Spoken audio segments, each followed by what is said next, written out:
Peace and high frequencies, y'all. Can you see that? Okay, good. I'm about to tap into some dream shit, y'all. It's been a lot of things transpiring.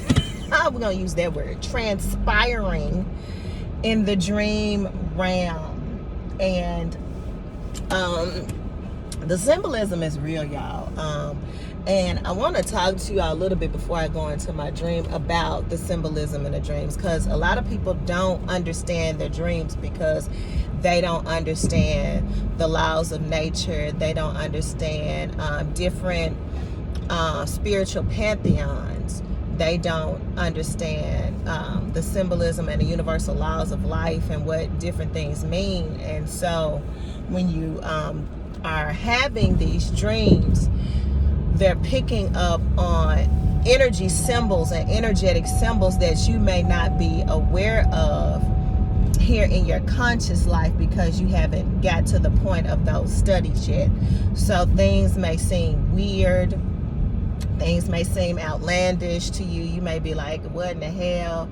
I was on a roller coaster. I don't even understand, and I'm going to get into my roller coaster dream. But you may see all these different things and nothing is matching up to you. You don't understand that because you had a dream about seeing 3 doves flying in a circle and you fighting a lion on your front porch. You may not understand what that means to you. Right? But when you dissect it and you understand the symbolism of the number 3 opening the way, the doves, that means white or purity. You're looking at doves as a release of energy and purity. All right, so something is coming in, the opening of the way of something pure is coming into you, but you're still struggling. You're still struggling on the front porch. You're still struggling on the front in your mind with this lion. You're struggling with the energy of releasing something in order to allow this way to open. Right? So somebody may say 3 doves flying in the sky, 3 white doves flying in the sky, me fighting a lion makes no sense. But you see how I just went through it and dissected it where it makes a lot of sense. So you have to know symbolism. You have to understand, you have to know what the energy of animals mean, numbers, numerology, because I also get numbers in my dream. You have to understand, even if you see cosmic dreams, and knowing the difference between timelines, dimensions, things that are occurring in different planets. I get different planetary dreams. And so being able to dissect it, and then when it's a message just for here.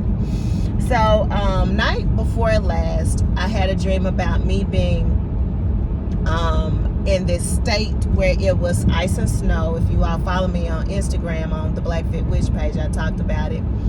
And there was another ice and snow dream. This makes the 3rd one. And so in this city that I was in the middle of the town, it looked like a meteor had hit, and it was this huge hole. It was like this dugout. And it was nothing but ice. And so I walked around to the dugout, and I was like, I can't get too close because I'll slip and slide down there, and then how am I going to get out? Well, I said it, so it happened. I slipped, fell down the dugout, and I was like, okay, how am I going to get out? And then some steps appeared, and I climbed up out the steps and got out. And then I'm on this train. Kind of like how they have, subways, in other states. I'm on this subway and I'm talking to someone, and I look behind me and there's my cousin. And I was like, oh, okay, that was my cousin. So we get off the train, my sister's with my cousin, and then there's another cousin that's standing next to me, same person. Her doppelganger was standing next to me talking to me, and then my other cousin was in front of me. And I was like, this your doppelganger right here? And she was like, yeah. And I was like, okay, so I'm like, so how do y'all end up having the same space, like right here at the same time. And it was weird.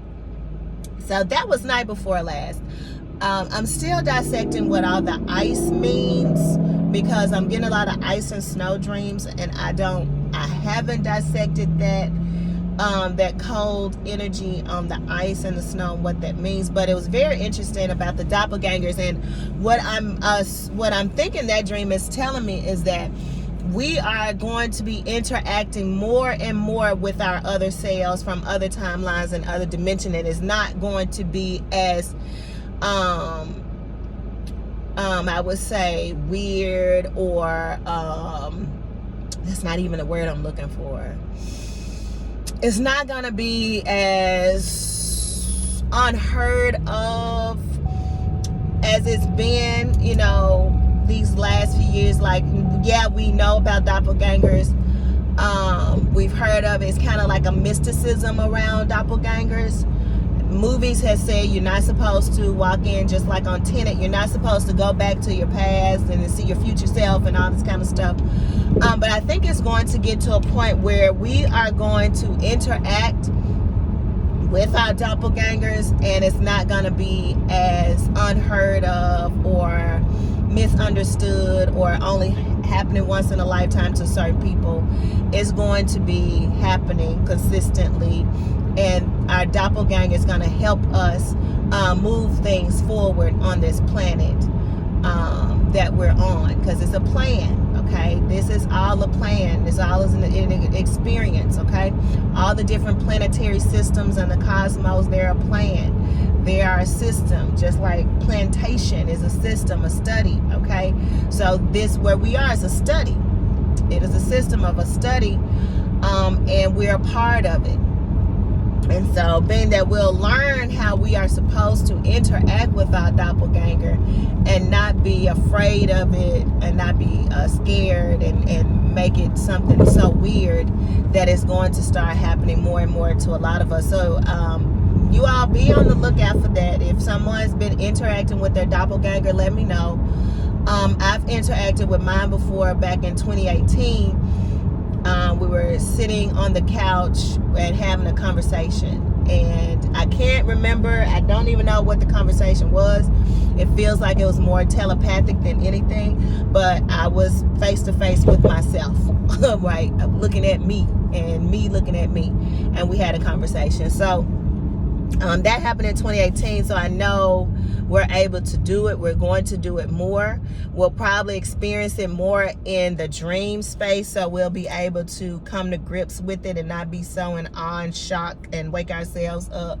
And then we'll start becoming more lucid in the dream space, in the spirit realm, connecting with our doppelganger, our other self, and connecting with it and getting information. And then we more than likely, as time goes on, we'll be able to connect with them here. We'll be able to bring them in. And so that was night before last. Now, last night's dream was a bit strange. Parts of it, I did interact with someone that I know. She's out of town right now, which was really weird. I was interacting with her and her family, and there was some things that I needed to tell her. So that, of course, happened. But I was a part of this group. This is not anything new. I'm always a part of a group doing something. But I'm a part of this group, and we were having to figure out these different riddles and build. Like, it was different. It was kind of like obstacles.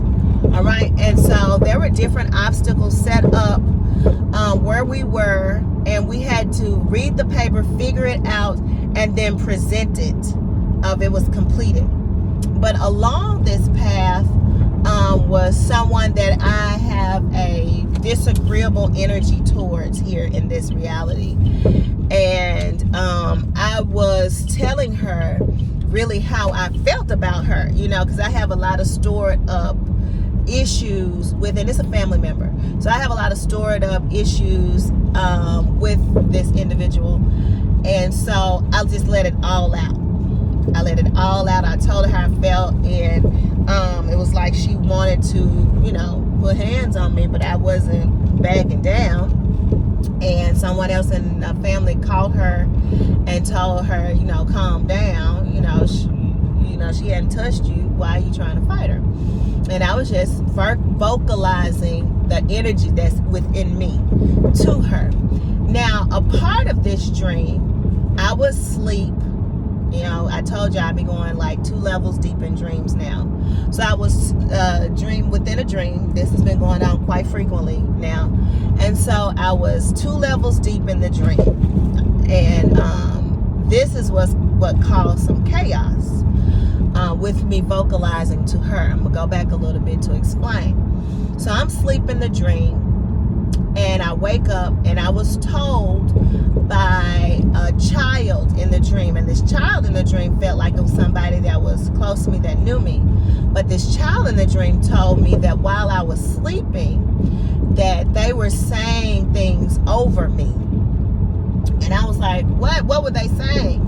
And they was like, I don't know, I can't tell you, I don't know. I was like, no, you're gonna tell me what were they saying over me while I was asleep. Like, nobody should be saying anything over me while I'm sleeping. And she was like, I don't know, I can't tell you, I don't know. It was just, she kept on saying that. And so that's when I ran into this family member, and I knew it was her that was doing this, and I went off. I went off on her. I told her how I felt. I didn't hold anything back. And although she wanted to, put hands on me, she wasn't allowed to. Like, the energies within the dream didn't allow her to do anything to me. And I kept walking and talking and telling her everything and going off. And nobody allowed her to, come towards me to touch me. Because I was like, if you come towards me and touch me, I'm going to be breaking some bones. And so that was the dream. And I know, well, the thing about it is, there is some tension between us that's going to have to be worked out and vocalized and talked about, that I'm going to have to do here, because it's coming up in the dream realm.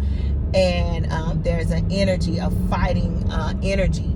But there's also, and I don't know if it's her particularly or someone within the family that may be doing this that's on her side, but someone has been speaking negative on me, on my name. And someone has been speaking words on me, on my name. And what I was doing in the dream was casting all of it out. All right. So it's been going on. And I don't know for how long this has been going on, but it's been going on where these words have been casted up on me, or trying to be casted on me. I should say it that way, because nothing is casted on me unless I allow it. And I've been made aware of it, and I was asleep within a dream, and they were doing it when I was sleeping. That was basically because it was showing me that it was during a time that I was unaware. And so it's saying that someone was doing this to me when I was unaware. Going a little bit deeper, like I was saying, there was a child. I kept asking the child, what did she say? What was going on? What did she say? A lot of what was said over me was done when I was a child.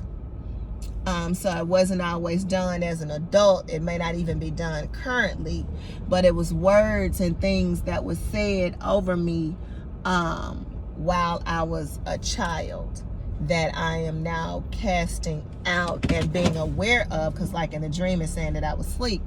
I thought I wasn't asleep. I wasn't aware. I was a child. So the child, it was like a child there, but their energy represented me. That child me couldn't tell me what was being spoken, because it didn't even really know and recognize what that was and why that was being said. But all it knew is that while I was sleeping, and it could have been me as a baby, that these words were spoken in a negative energy over me and over my life.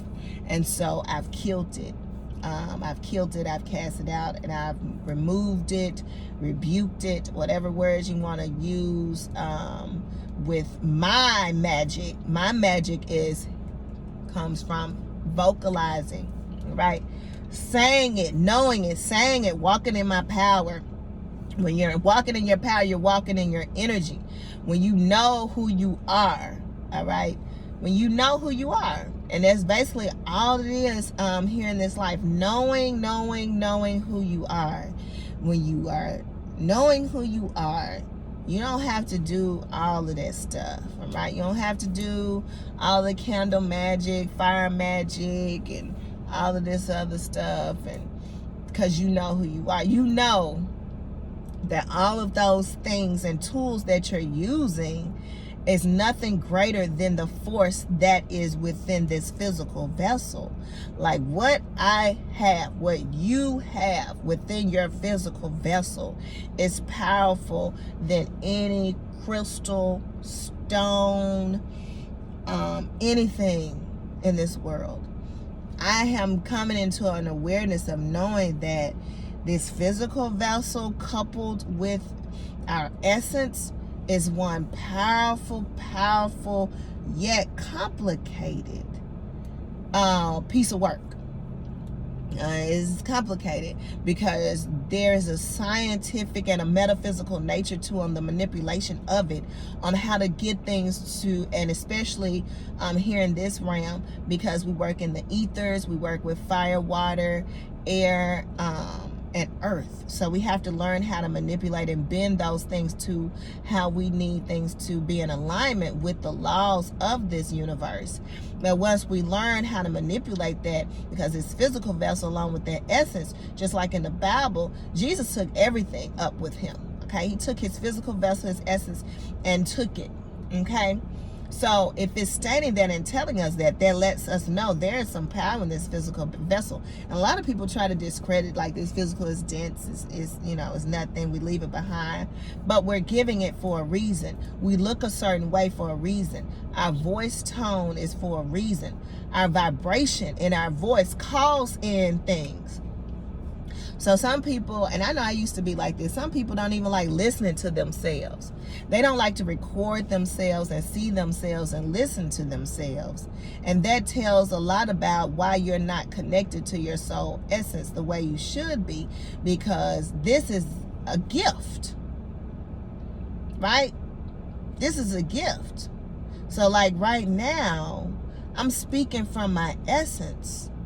And my essence, my soul knows, my consciousness knows that this physical vessel is a gift that I have to learn how to utilize. And we don't get a lot of time to do this. We don't get a lot of time to do this. You know, some people, you know, if we're lucky or whatever, or, you know, it was in our contract or whatever you want to say, get maybe 80 to 100 years. Some people do. Some people, you know, check out of here before then.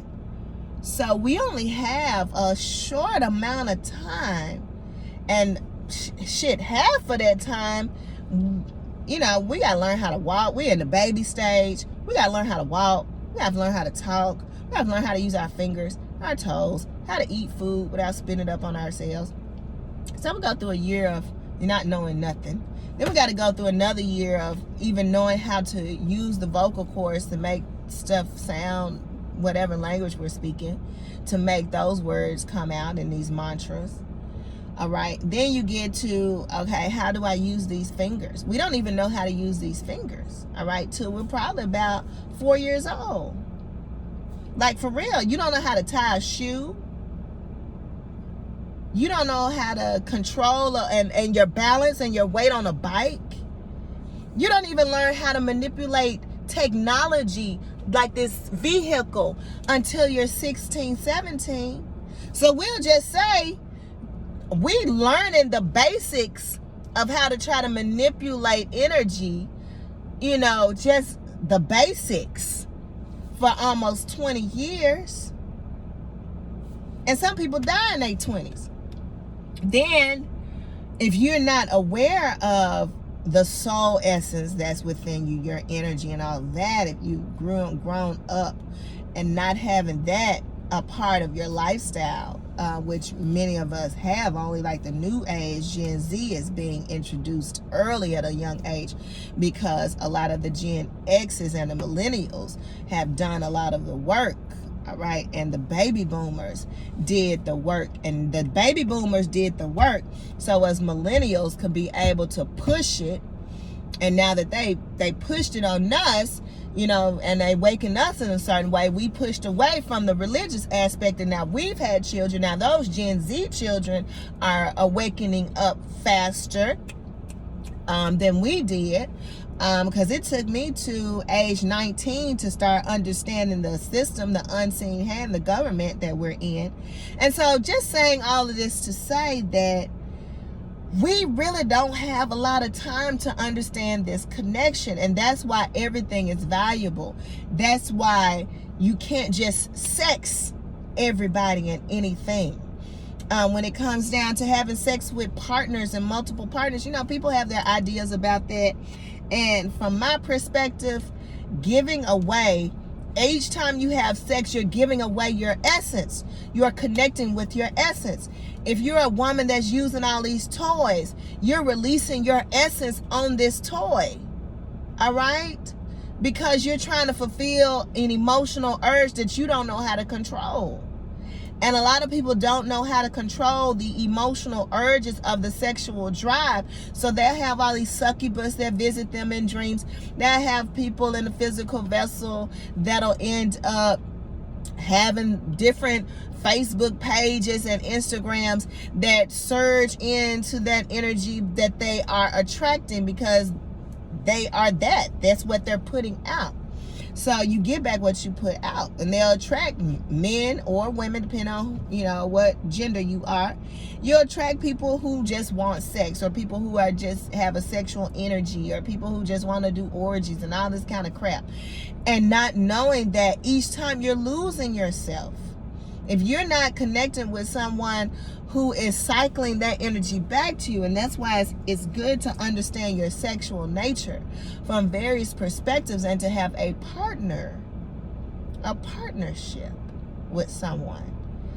If you're into learning about yourself and the partnership and the tantra aspect of cycling that energy, Mantak Chia goes through it so very well, then you need to understand it. But we have to know how to utilize this physical vessel with our soul essence. And once we connect it here, I feel like once this is connected, then we'll come in contact more and more with our doppelganger. We're going to come in contact more and more with our doppelganger. And the energy is getting close, because a lot of things are happening here in the physical world. But I told you all last year, don't give in to it. It don't even matter. It has very little weight. It has very little weight on what we're doing and how we're doing it. Take these off. I'm out the sun now. It has very little weight on what we're doing and how we're doing it. We knew we came here for a specific reason. We know why we're here. We know the work that we're supposed to do, and we're doing it. In the call up there. And we're doing it. So yeah, I'm going to go ahead. I got this call I got to take, but I want to tell you all to be more connected to nature, understanding animals, so you can understand your dreams more. You should be able to dissect your own dreams. Okay, so I'm going to leave you with that so I can take this call. And peace, and always high frequencies.